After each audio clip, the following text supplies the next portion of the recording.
Deputy Alan Kelly. Minister, as you know, my neighbour Marion Kelly passed away on December the 1st last year. She was one of the 21 Alpha 1 patients who were on the clinical trial for Respreza. And last August 2017, HSE said that they wouldn't be reimbursing this drug. There then was a standoff, as you know, for a number of months, where 2 patients, Marion being one of them, after meeting me a few weeks earlier, passed away after being off the drug for 6 weeks. There's been a lot of discussions, a number of meetings. You've met with the family, in fairness to you, on 2 occasions at my request. But it has gone to a standstill. I want to know the status of where the negotiations are with this drug company regarding this very, very important trial and the 19 patients who are still on it and others who need it as well. Minister. I want to thank Deputy Kelly not just for raising this but for his advocacy in this area and for indeed introducing me to the family of Marion Kelly. And I've seen firsthand through your own work their dedication to making sure that this issue is resolved for the 19 families, which is something that I share. The HSE assessed the application for the pricing and reimbursement of Respreza, and in August 2017, as the Deputy knows, the manufacturer, CSL Behring, was notified that the HSE did not recommend reimbursement. A number of patients were on an access scheme for this product operated by the manufacturer. That scheme was being run independently by the manufacturer without reference to the HSE. The company notified the HSE that it had decided to terminate the access scheme from the 30th of September 2017. The Deputy knows my views on this in terms of I believe that was a very unethical thing to do, a very inappropriate thing to do. You have a duty of care to people in relation to clinical trials, but we've been through that over that ground before. Following interventions by the HSE, the company modified its decision and agreed to continue to supply the medication free of charge for the patients on the access scheme. Due to the critical and exceptional circumstances, the HSE agreed to fund the provision of the necessary nursing service, something that doesn't usually happen, to ensure that patients could continue to receive the medicine. The HSE, I'm informed, is continuing to liaise with the treating consultant and the company and has now drafted the terms of an agreement for the long-term care of the 19 Alpha 1 clinical trial patients. This proposal is now being reviewed by the company, and I'm informed that a final agreement should be reached shortly. And I think this is, I want to be very clear before I say the next thing. I view this group of 19 patients as separate and distinct. I think we have a duty of care to these patients because they were on this medication for so long. In relation to the broader issue, in relation to Respreza for other patients, it is open to the company to submit a new reimbursement application to be assessed. As you will appreciate, I have no statutory role in that regard, and I understand that that new application has not been submitted. So 2 distinct issues. One, how do we look after and care for the 19? I'm happy that good progress has been made there. I'm informed that a final agreement should be reached shortly and that the terms of that agreement have now been drafted. I'm happy to keep directly in contact with Deputy Kelly. Second issue is, in terms of the broader cohort of patients, if the company wishes to submit another application. Thank you, Minister. Deputy Kelly. Thank you, Minister. And I appreciate the honesty with which you have addressed the question. Unfortunately, I suppose the frustration is that we've been at this juncture for a long time. In fairness, the family were here, as you know, in April. You met with them. We had a commitment from the HSE that there was going to be an agreement as regards to 19 patients very quickly. There was meant to be meetings that took place were to take place fairly quickly. It didn't happen.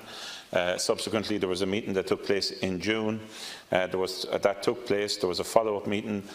There is a frustration here that this is going on now a year, and we haven't got any guarantee that these 19 patients will continue on the drug and it will be administered in the way in which it needs to. We need that guarantee, Minister. We can't allow these 19 patients, outside of all the other patients who potentially need this drug as well. We cannot leave them in this limbo land. It is not acceptable. And to be frank about it, the family of Marion Kelly are actually exhausted. They can't even get phone calls or emails answered anymore. Thank you, Deputy Minister. Well, thank you, Deputy Kelly. I accept that. I accept that this is going on for a long time, and I'd be very interested in hearing from you directly in relation to who's not responding to emails, so that I can pursue that matter myself. As the Deputy has himself done, I suppose, is separating the 2 issues. The broader reimbursement issue for patients beyond the 19 is a matter I think we'd all accept in the first instance for the company to submit an application. My understanding, I'm open to correction, but the information available to me from the HSE is that that has not yet happened. If that does happen, that application will be assessed in accordance with the laws passed by these houses. But I do think there's a separate and distinct issue, and I'm fully in agreement with Deputy Kelly in relation to this, to those 19 patients. I don't believe you can have people on a clinical trial for so long that then all of a sudden one day the company just decides that we're not providing it anymore, and those people are left in a very, very unenviable and difficult position. I'm very pleased that progress is being made, that the draft terms of agreement are now in place and are with the company for review, and as a result of this question I will further check in with the HSE in terms of a timeline for the conclusion of that terms of agreement. Thank you. Deputy Kelly. Minister, I suppose I don't want to be here in another month asking the same question on the anniversary of Marion Kelly's passing, which was the 1st of December.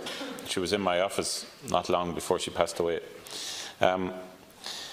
This is really important for those that are fighting and those families who are fighting for the remaining 19 patients. I want to acknowledge the work of Deputy John Brazel in relation to this as well, and he had a question down to you, the answer of which I was very disappointed with, and is actually the reason that I put this in, along with the discussions with the family who have been on to me, the Kelly family, so much. Number of things here. This needs to be concluded before the 1st anniversary of Marion Kelly's death. Secondly is that these patients, the administration of the drug which is to be paid for, has it been paid for to date? Have all the administration costs been taken up? You might answer that. Thirdly, will you ensure that the HSE directly communicate with Alpha One Group and with the Kelly family on the current status of the negotiations?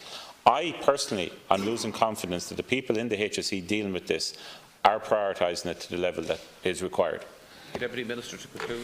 So I too hope that these can be concluded very quickly in relation to the administration costs. Quite frankly, Deputy, other than the information I have in front of me, I have no information to the contrary. The HSE did agree, because of the unique and exceptional circumstances in relation to these 19 patients, that it would fund the provision of the necessary nursing services to ensure that patients could continue to receive the medicine. I will certainly check that that has been met, because that is the commitment given and a commitment that will be honoured. I'll also ask that the HSE now arrange to meet with the Alpha One Group and indeed with the family of Marion Kelly to update them directly in relation to where they are in this matter. I hope that both the company and the HSE can resolve this very quickly. I do accept that it's going on quite a long time, and I want to again extend my sympathies and thoughts to the family of Marion Kelly.